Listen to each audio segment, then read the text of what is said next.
Hey guys, Ollie here. I'm going to be diving into this fat loss quiz with you and really starting to help identify some of the signs, symptoms that were coming up for you in this quiz, really breaking it down for you so you can really bring ultimate clarity to how to elevate your mood, elevate your energy, elevate your sleep, and obviously elevate how you look and feel. Okay, so we're going to dive into the step-by-step, really break this down for you and really try to give you some answers. Okay, so first one I want to look into is this idea around eating habits, and just walking you through some of the thought process behind this is going to help you really apply these changes to your life. So the biggest thing with eating habits around diets you've maybe tried, confusion around where to start. Maybe there's a certain style of diet or strict plan that used to go on every now and then to drop the extra weight and it's not working like it used to.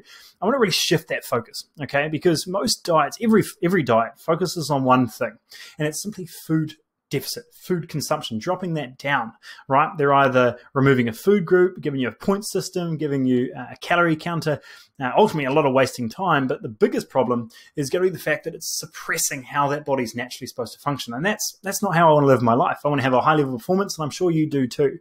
So what I want you to shift that focus on, and not to mention the fact we're looking at sustainability, I want to shift your approach to how we can elevate how your body works. Get it back to when you were 20 years old, you could eat whatever, you were just burning it off regardless. And even if that wasn't you when you were 20, getting that to a level that can actually happen because you're burning off the fat rather than starving off the fat. Really, really key difference that you can actually enjoy the process.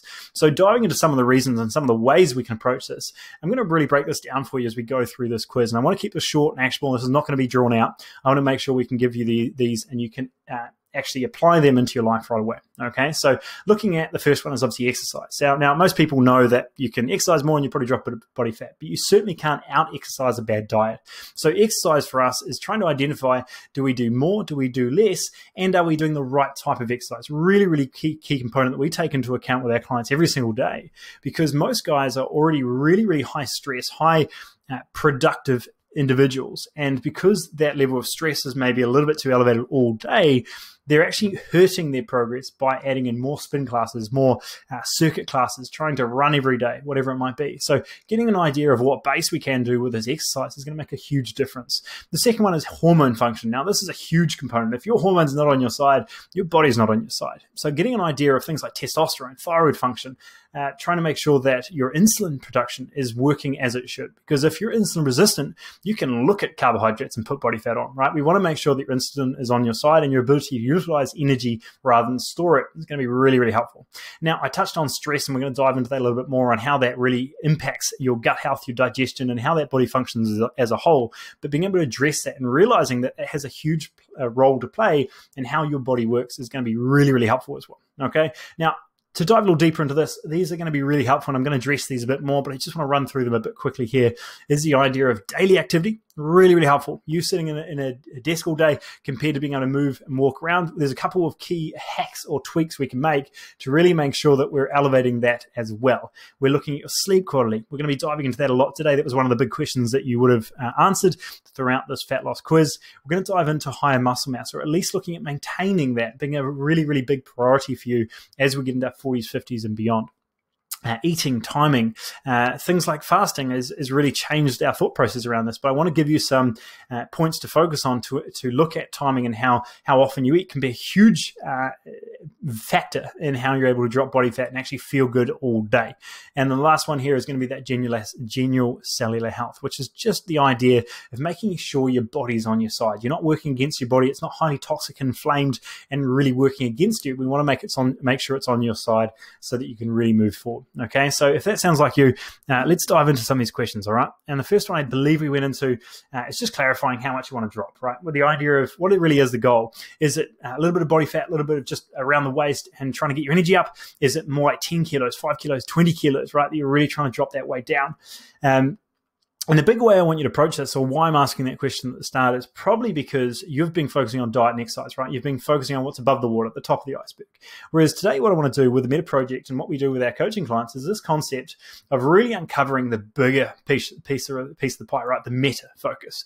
So looking at hormones, gut health, toxicity, and really overall recovery, trying to make sure that your body is working with you rather than against you. And when we can get that stuff on your side, obviously diet and exercise is important, right? We've got to look at how you're eating. We've got to make sure you're exercising exercising regularly, but we want to make sure that we aren't working against the body or simply making it harder for our body to actually bounce back, because if that under the water iceberg is not on your side, like I said, dropping food down, increasing the exercise can actually be more of a stress and actually unhelpful to your progress rather than being helpful. So we're going to really, really clarify that today, and hopefully whatever those goals were that you put in your fat loss quiz in that result for you, we can really dive into that a little bit more. All right.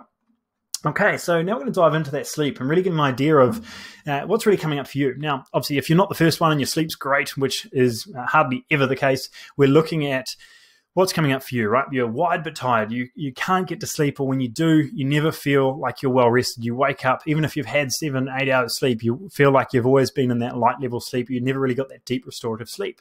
The next one is that your often sleep is broken. You're waking up to pee, whatever that might be. Okay, so I'm going to break this down for you and realize that there's 3 main areas that we look at with sleep quality. Now, the first one is getting to sleep. A big part for us outside of typical sleep hygiene, like lights, like TV, like the temperature and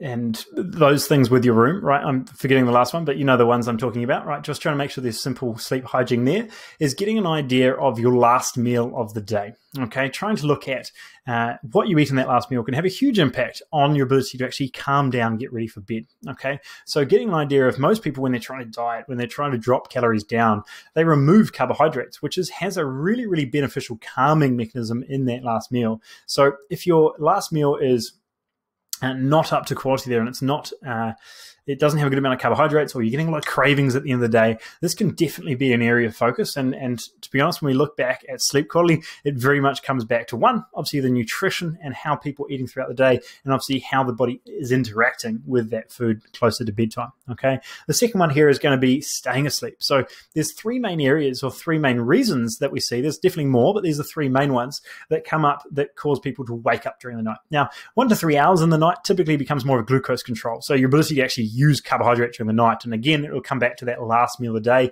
making sure we look at how you should be eating for you. If we dive deeper into the night, it's going to be more things like oxidative stress, more things like liver control. Now, one thing I'll bring up a little bit for you here is if you are getting up to pee during the night quite regularly, then it's less about bladder control, right? Typically, if there's no bladder control issues, of course, your body can, or your bladder is quite resilient. It doesn't have to get up and excrete during the night. It should be able to control that. The reason you have to get up to pee and you wake up and you have to go pee is the fact that our body is typically not happy with the amount of toxicity in our body, and it needs to get rid of it. Okay, and if that's coming through, that's a really bad sign, and it's probably another reason as to why it's challenging for you to drop body fat or keep high energy throughout the day. So being able to address that and really get your liver back on your side is going to be very, very helpful at trying to, one, get really good quality sleep, but also make sure it's easier to drop body fat as well. Now, the last one here is really a trend that we use throughout all of our coaching, this idea of quality versus quantity, whether it's sleep, nutrition, training, mindset. We want to make sure we're looking at the quality rather than the quantity aspects. It's not about how many hours of sleep you're getting. It's not about how many steps or how many reps you do in the gym.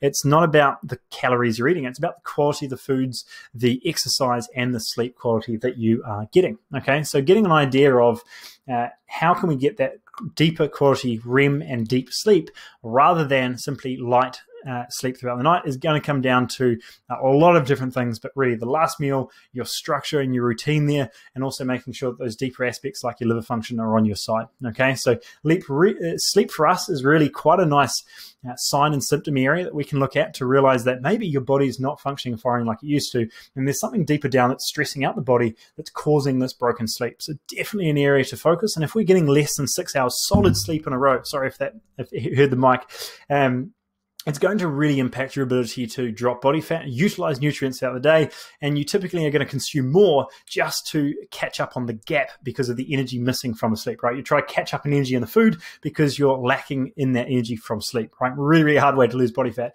when that is the focus, all right? So if we dive a little deeper, we're getting an idea of appetite. We're looking at, are we skipping meals and not hungry at all? Or are we constantly craving and getting hunger hormones coming or hangry? Then one of the big things I want to bring up, and I've gone through this training before, I'm not going to take too long on it. First thing I'll address is that the eat portion, right? The exercise portion, which is the little blue one. shows that you can't out-exercise a bad diet. If your body's not on your side, you're going to have a really, really hard time to out-exercise it. And for most of us, we've got enough on in our day that we can't spend more than 30, 40 minutes exercise anyway. So we want to make sure we're as effective as possible with that time. So what I'm going to really step back today with is this understanding of a basal metabolic rate. And this is where I'm going to address this idea of overall health of the body, that cellular health, making sure we're lowering inflammation, toxicity, and most importantly, or as importantly, bringing up our level of muscle mass as well, okay? Because most people are focusing so much on suppressing things down, like I said, with dropping food down, that they don't really address their ability to burn body fat at rest. It comes back down to the overall health of the body. And this is why I talk about your body being on your side rather than against your side, because if you take away that yellow portion of the pie, you really don't have a lot to work with, okay? So having a base of resistance training in there is going to be hugely helpful, not just for how you function, how you feel, and getting rid of those aches and pains. It's going to be really, really helpful at trying to drop the extra body fat and trying to make sure you have a really, really good base there as well, okay? The second part I'll come into here is this idea of if you've got a lot of cravings come through, like sugary or salty foods, things like like chocolate can mean you've got magnesium deficiencies coming through. Things like salty foods like crisps could be sodium that is deficient, right? So getting an idea of why the body is not utilizing foods properly, or more importantly, absorbing foods, can really be a big part of this as well. Most people are over-consuming but undernourished, and this can play a huge part in the metabolic rate as well. If you don't have the nutrients and minerals for the body to function as far as it usually should, then that, again, the body is going to be suppressed. It's going to be working at a subpar rate, and you're going to be trying to work with only 1 or 2 pistons out of the 8 really working the way they should. Okay, so getting that back on your side is going to be hugely helpful. If you feel like your body's not burning enough food, you feel like whatever you eat you just store, it's going to make a really, really big difference. All right, so diving a little bit deeper and diving into even your energy. This is something that is really, really helpful. And obviously, as we've talked about already, if you're sleeping less, your body's going to try to catch up on the energy deficit through trying to eat more. But a big part I want to address was this idea of stress in your life, in your day, and how it impacts how you eat food. Okay, so getting clarity around how you eat, where you eat, what you're thinking about, when you eat, or how you think about the food you're eating is all very important. And one example I'll give to you here is the idea of, if I give you a smoothie and I tell you it's a really, really healthy smoothie, it's full of all the nutrients and vitamins that you need to really be sharp for your day, you're going to digest that a certain way. Now, if I give you that same smoothie and I tell you that it's full of calories and it's going to make you feel really heavy and sluggish, and you're probably going to have an afternoon nap, and I'll give you that same smoothie, so exact same smoothie is the same thing, I just told you that it was different. How your body digests that food is going to be completely different. So it tells you how much of a connection between the blood-brain barrier there is, or a gut-brain barrier, and how that affects how you digest food. So one, getting an idea and addressing or being aware of where you eat your food. If you're stressed out, if you're arguing when you're eating, really not a good place. If you're trying to inhale that food before another meeting or in front of your TV, really not a good place. Taking that time to really enjoy the food and realize that it's a choice for you to eat that certain food, whether it be good or bad, right? Just if you're having the burger, enjoy the burger rather than stressing out about it. It makes a huge difference on your energy levels, on your digestion, and your ability to extract that energy out of the foods you're eating, okay? If we dive a little deeper, we dive into digestion, that's very much what we're trying to cover here as well. What was the next one? Going through, how does your body feel most of the time, right? Heavy, tired. If your body is stressed out all day, then it's going to come through as, if you're stressed out, you're in a fight or flight response, right? We can dive into the what that really means, but trying to get an idea of, if you're in a fight or flight response, then most of your blood are going to be around your muscles, because you're in that position you need to run, you need to fight, whatever it might be from an evolutionary standpoint, right? Most people know this, but getting an idea of what that does is, because so much of the blood around the muscle, it's not focusing on the digestive system, on the immune system, on really being able to break those foods down. So if you're highly stressed, you're running around a lot, or you're worried about certain things, your ability to digest food is massively compromised, right? And your food will just sit there, and it will cause a lot of extra inflammation and stress on the digestive system that's going to really impact the way that you sleep, the way you interact, okay? So getting an idea of things like mood, getting an idea of where that comes in. I'm just trying to make sure I've answered all the questions for you. That was the rest of them. So getting an idea of what that does for your sleep, what that does for your mood.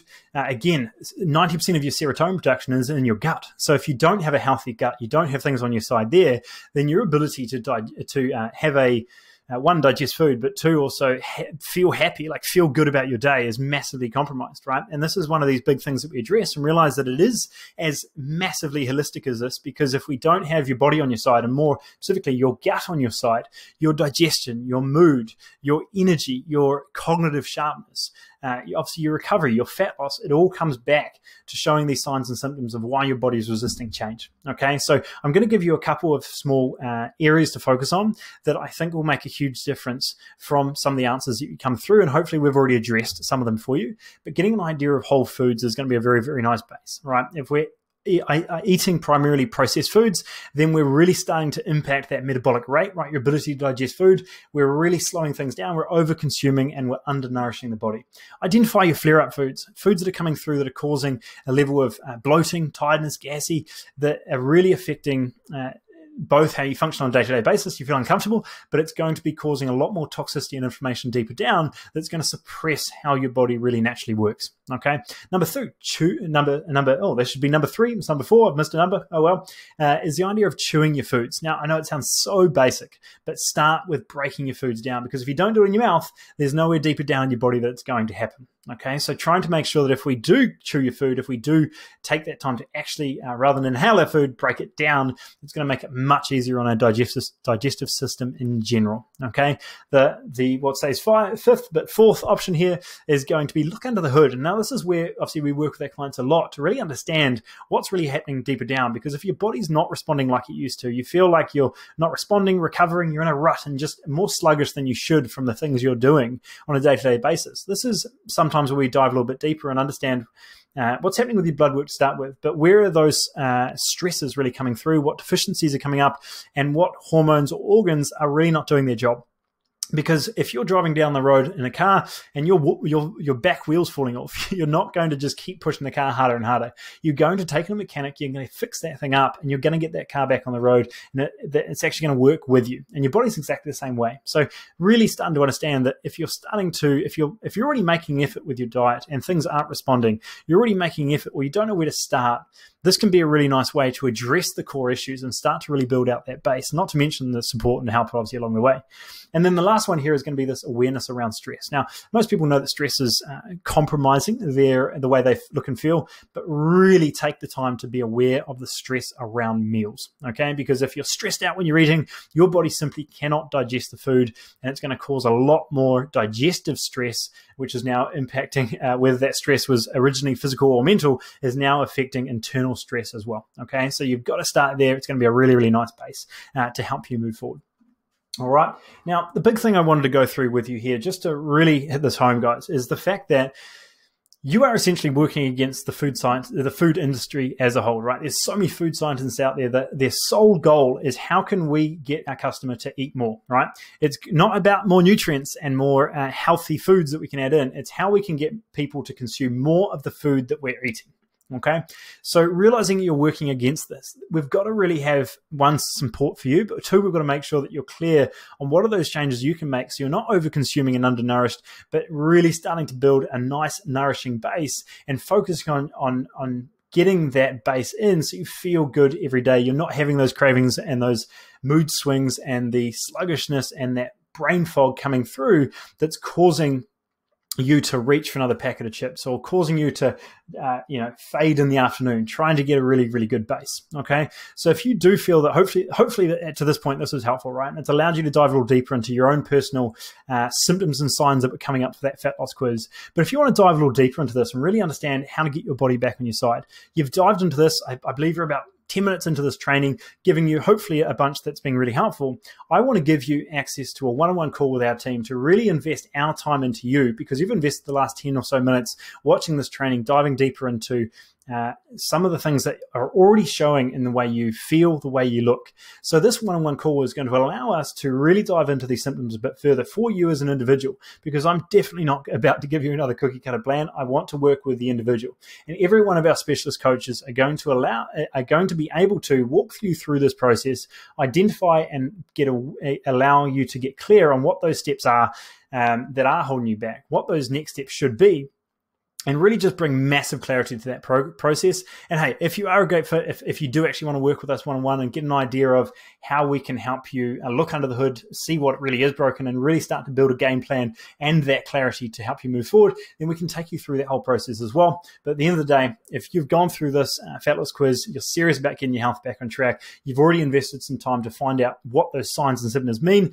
this is your next step to really put action to that awareness. Really, you've brought the information aspect. We're going to now help you with the implementation. Okay, so there should be a link to book under this training so that you can dive in with one of our specialists on the team to help you move forward. And hey, I'd love to hear from you personally on how this has helped, what those areas were that maybe you weren't aware of already. And if we are a good fit, if we can dive in to help you even further, I'd love to see you inside our team.